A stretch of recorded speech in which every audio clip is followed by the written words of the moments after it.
Louder. I am ready. Okay, that's good.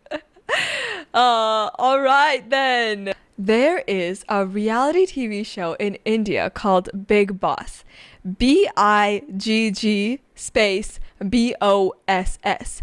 Big G Boss is based on a very popular reality show called Big Brother, which a lot of countries have a version of this show. And the premise is basically this. You're in a house with a bunch of other people and you just met them. And every week, everybody votes on who they want to eliminate from the house.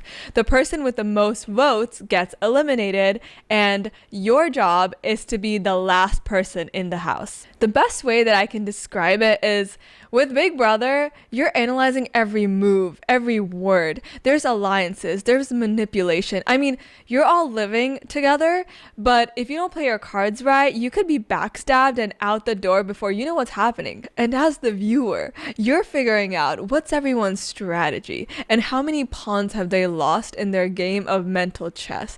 You're just using all of your brain cells. But with Big Boss, you're leaving every brain cell at the door. If you bring any brain cells, they're gone. Poof.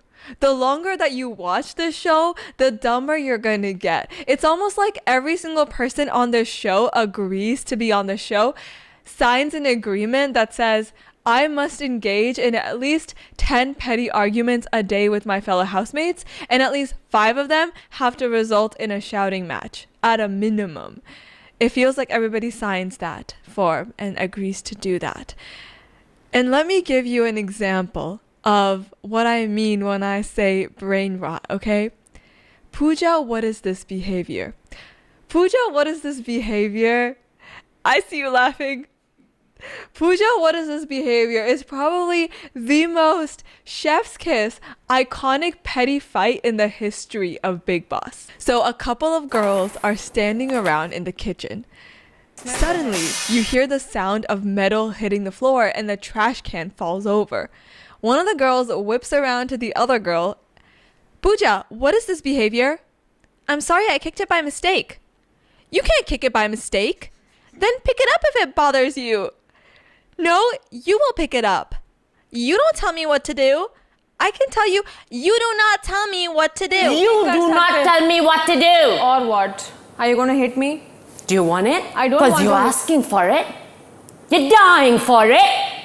Get off my back. You're dying for it.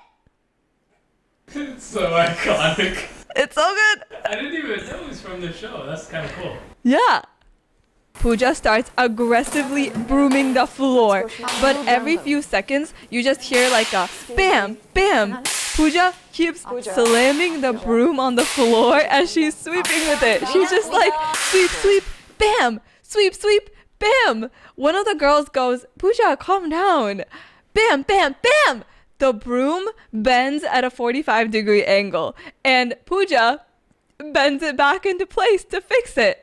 And then she raises the broom over her head and slams it onto the ground, and it shatters into a million pieces.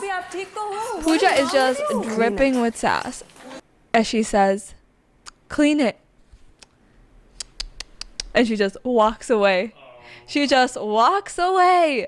And yes, this is probably one of the most iconic moments on Big Boss. Yeah, people, I don't know if you've ever seen Big Boss. What is this behavior? It's so good. It's so good. It's so bad. It's so good. This scene from Big Boss is from season 5. Currently, we're on Big Boss season 18. So there's thousands upon thousands of moments where you can watch to lose your brain IQ. But anyways, like as I said, on Big Brother, it's quite different. I mean, Big Brother is a little bit more of like a mental chess kind of watch. And the other difference is the host is actually not that involved. But on Big Boss, the host is actually called Big Boss. That's what they call him. The host is like the main person on the show, not the contestants. It's the host. And he's like a god. Every week, all the contestants will gather in a room, Big Boss stands on a stage and one by one, he'll either praise or interrogate each of the players. Now, at the end of the week, the audience watching also gets to vote on who should get eliminated from the show. So it's not just the contestants who decide. I think on Big Brother, it's just the contestants. But on Big Boss, the audience also gets to decide. And so whatever Big Boss says about you, really it could affect how the audience votes. So the Big Boss's commentary matters a lot, and the way that he either interrogates you or praises you can impact how many votes that you get. So it's kind of a big deal. On one episode, one of the contestants proposes to another contestant, like, "Will you marry me?" kind of a proposal. That sounds like such a bad time to do it, though. Yeah, maybe. I think the history is like these two contestants have like a romance on the show, and I think they might have known each other before they're on the show. Okay. Yeah, I don't quite know the whole thing, but so the guy proposes, and then the next time when they have sort of the interrogation session with Big Boss, everyone's gathered around. Big Boss is on the stage, and he goes to the contestant who proposed, and he says, "Who's in your family?" Yeah, and everyone's looking around a little bit nervous. Is Big Boss gonna do another interrogation? They're thinking. I said, "Who is in your family?" तुम्हारे खानदान में कौन-कौन है? Mom, Dad, बहनें. और And my brother, and then Big Boss takes off his jacket. And you know when he takes off his jacket, you know shit's about to go down. Tell me who else is in your family. By now the dude is looking so anxious. He turns to the girl that he proposed to and he goes, "Well, look, we talked about this already, okay? Like we talked about this, and like I said, I'm not in a relationship anymore." He turns back to Big Boss. Like I said, this is personal. Why were we bringing this up? Did he not tell you about this? Big Boss He's is like not told you asking this? the girl now. He's like, "Did he not tell you before he proposed?" We did talk about it, but like he said it, like it's not that serious, I think. The girl's responding. "What did he tell you?" "Oh, yeah, that he's married." "Yeah, and the child?" The marriage, या child child, Child? He has a child? He never told me about the child. Wait, do you have a kid? Yeah, but like I said, there's no relationship, babe. Big Boss puts the jacket back on. "It's done. It's not done. There's no problem that you're married. There's no problem that you have a kid, but you should have told her this." Wait, what? Yeah. Okay, so this Let's break it guy out. proposed to this girl Yes. on the show. Mm-hmm. And he was like, "Oh, babe, I'm in a relationship, but like, I love you." And she must have been like, "Oh, that's cool." And Yeah. then the Big Boss interjected. This is the host of the show. Yeah. And he's like, "Are you not going to tell her you have a kid?" Yeah. And then she was like, "Oh, well, it's whatever."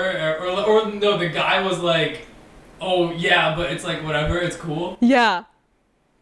And this is all Well, happening on the show. This is like, all happening live on the show. oh my god, that's a train wreck. Yes. And somehow Big Boss just knows the drama. Like he knew that this guy had a kid and that he didn't. So he knew that he didn't tell her because the proposal and their whole relationship was like happening in the show. And Big Boss is like able to see all the footage of the show and know that he didn't tell her about the kid that he has. But how does he know that he has a kid? Because that's like his personal life. We're going to get to that. Wow. Big Boss kind of knows. Yeah. Like I said, he's kind of like the god. Okay, so Big Boss, he kind of knows all the drama, and he's gonna bring it up when it's the least that you want it. That's Big Boss. Okay, everyone's got to answer to Big Boss, and like I said, at the end of the week, everyone's got to vote, including the audience. So, you know, if your laundry is getting your dirty laundry is getting aired by Big Boss, you know, you don't really want that. And if Big Boss doesn't like you, he's kind of going to make you out to be like as unlikable as he can to the audience. And it's a little bit fishy, I'm not gonna lie, because Big Boss definitely has his favorites. And he kind of makes some people look worse than, maybe they should be. So, anyways, but the most iconic host, so Big Boss, the show, has had a lot of different hosts, but the most iconic host in the history of the show is also Bollywood's top dog, Salman Khan. We're going to call him SK. But SK was the host when this dude proposed, and then SK was the big boss at the time. So he was the dude who brought up all this shebang about his kid. And you wonder, how did he know about the kid in this guy's private life? Well, like I said, SK is a top dog in this big film industry. Some could say, he's got the connections. He's able to get the deets. I don't know how he had it, but he did have that information. And maybe with him being like, okay, think like Dwayne The Rock Johnson or like Tom Hanks, but India's version. That's the level of famous that we're talking about. So this guy is pretty high up there on the triangle. I mean, sorry. He's pretty high up there on the pyramid. And talking about pyramids, his body is kind of shaped like a triangle. Like an upside down triangle. Like, the kind of body where he's hitting chest and shoulders every single day, but that's like all that he's hitting, Oh no, he's skipping leg day.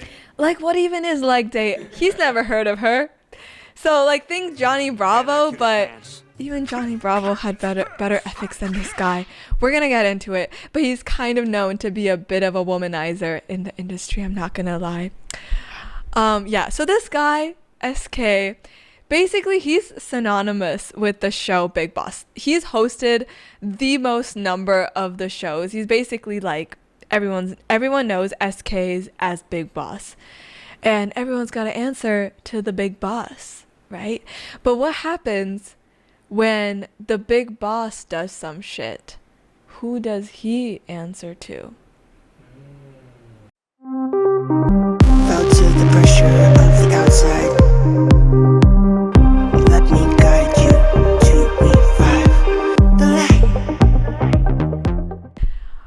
On December 10th of 2015, at around 2 in the morning, SK sends a very cryptic tweet. He says, "I accept the decisions of the judiciary with humility. I thank my family, my friends, and the fans for their support and prayers." You're like, wait, whoa. What decision? What crime? What's going on? Yeah. So it all starts with a night out with the boys and SK's bodyguard. We're going to start with talking about the bodyguard for a second, because he is very important to this story and how SK ends up in court. So the bodyguard, he's kind of like a small town nobody. Never in his wildest dreams did he think he'd be working with A-list actor SK. So he takes his job very seriously. So one night, SK's going out with the boys. They go to a bar. SK's bodyguard is standing outside keeping watch. I mean, it's, typical bodyguard type of duties. It's not very exciting, but he's standing watch outside this bar. It's 1 in the morning. SK and the boys come out. They go to another bar. Bodyguard stands watch again, rinse and repeat. After bar number 2, SK and the boys come out. SK tips the valet and gestures for the bodyguard to get in the car. But the bodyguard's kind of like, wait a second, sir, are you sure you'll be driving? Cause, you're kind of been drinking all night. No response. Okay, the bodyguard doesn't want to push it because, he's just the bodyguard. He's not the driver. I mean, if SK wants to drive, what's he supposed to do? So he's like, okay, it's just a 10-minute drive. Plus, it's so late, no one's out anyway.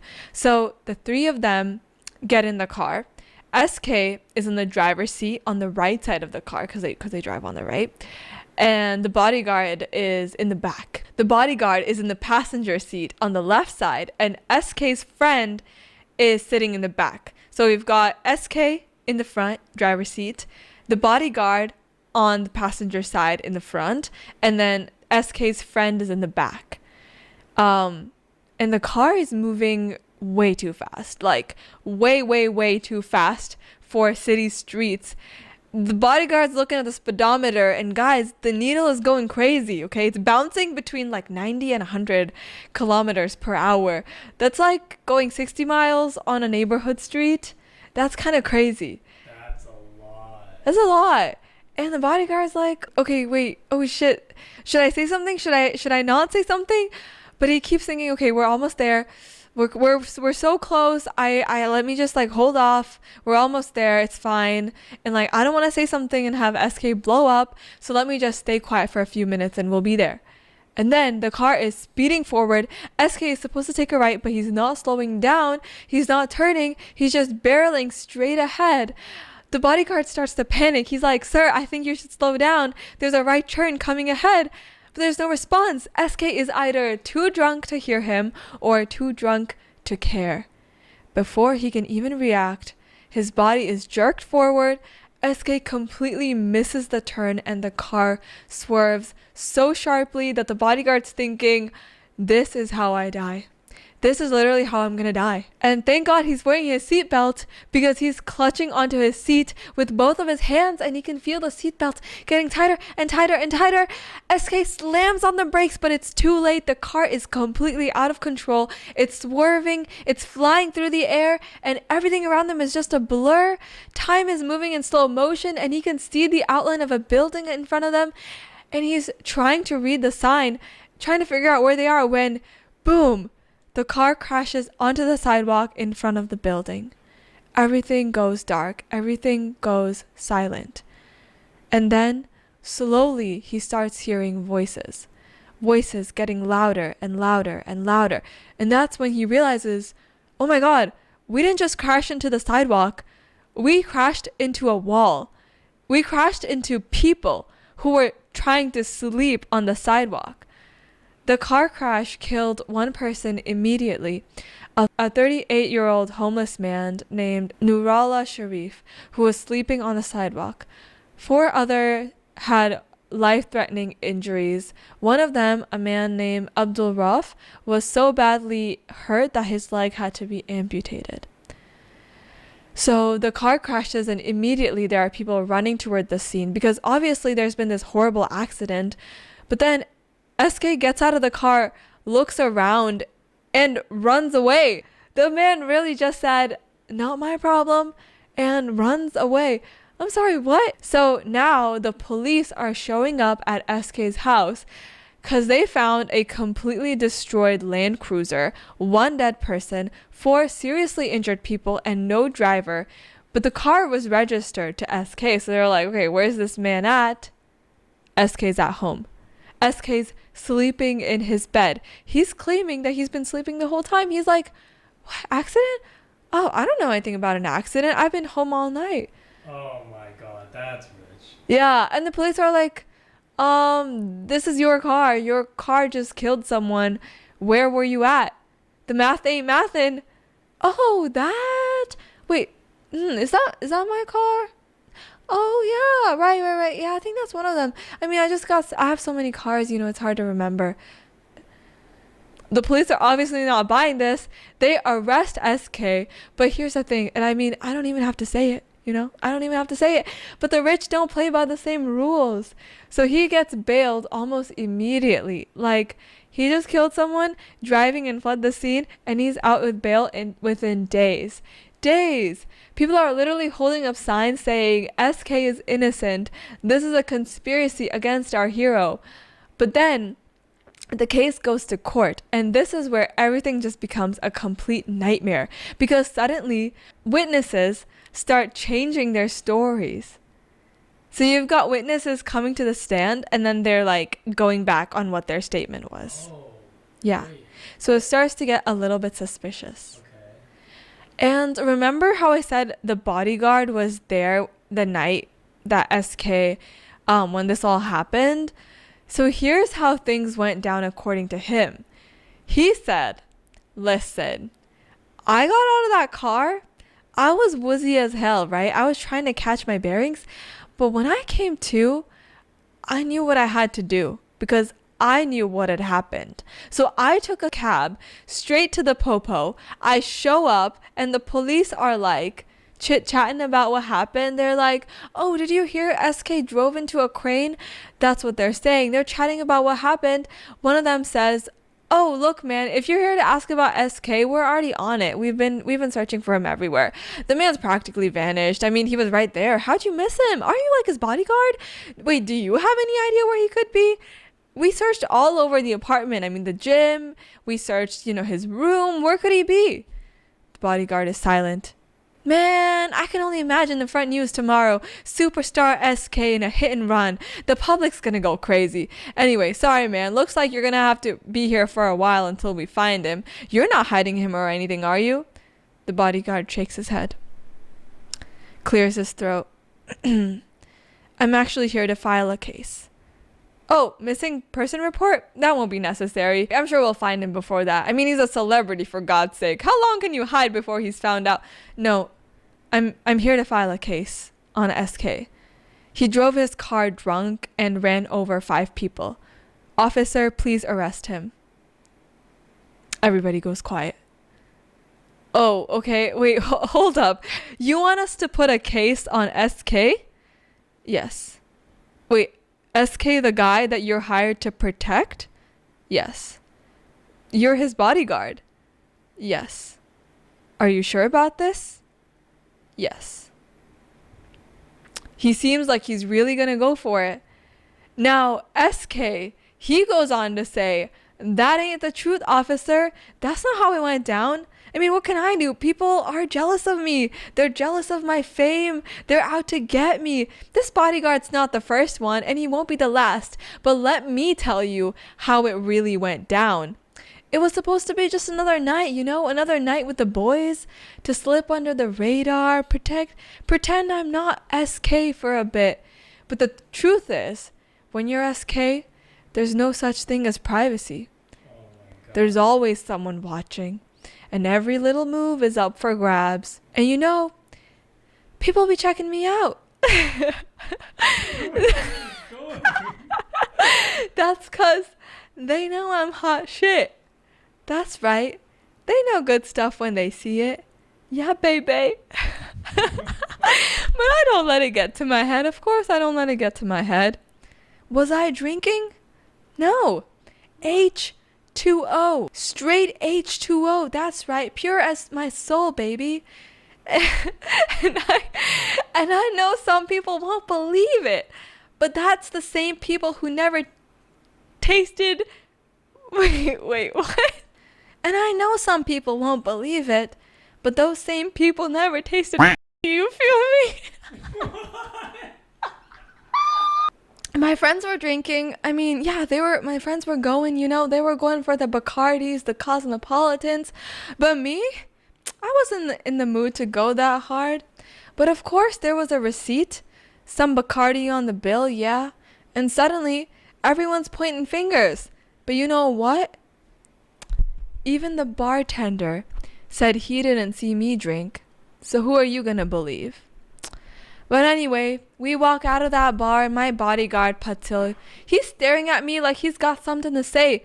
But the thing is, I'm fine. I've got everything under control. But the dude's acting like he's my mother. I say, bro, chill. I grab my keys. Toss a tip to the valet, and we head over to the nightclub. Now, we don't stay long, but I'll be honest, I didn't drink there either. Just took a sip of whatever my friends were having, but nothing more. I had an early shift the next day, a 7 a.m. early call, so I wasn't drinking. Anyway, it was getting late, nearly 2 in the morning, and I just wanted to be home. I walk out and Patil says, "Will you be driving, sir?" And it's not even a question, it's the tone. Like, he's implying I can't handle myself. I just ignore him, tip the valet, and decide to let my driver handle it.